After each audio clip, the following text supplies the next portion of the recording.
धुळवडीच्या पार्श्वभूमीवर वाहतूक नियमांचा भंग करणाऱ्यांविरुद्ध पत्रकार चौकात मोठी कारवाई.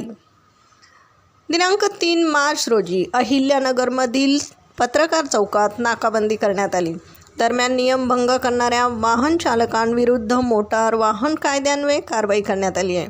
यामध्ये वाहनास काळी काच असणे, लायसन्स सोबत न बाळगणे, ट्रिपल सीट नंबर प्लेट नसलेले तसेच फॅन्सी नंबर प्लेट लावणारे, फटाका सायलेन्सर असणारे, वाहन चालवताना फोनवर बोलणारे, ड्रंक अँड ड्राईव्ह करणारे अशा विविध कारणास्तव 138 वाहन चालकांकडून 32,300 रुपये रोख दंड वसूल करण्यात आला आहे.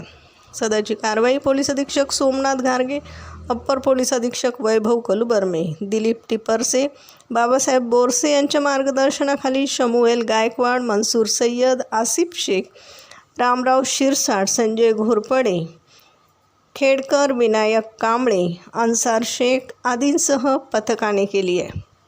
प्रतिनिधीसह महाराष्ट्र जनता न्यूज, अहिल्यानगर.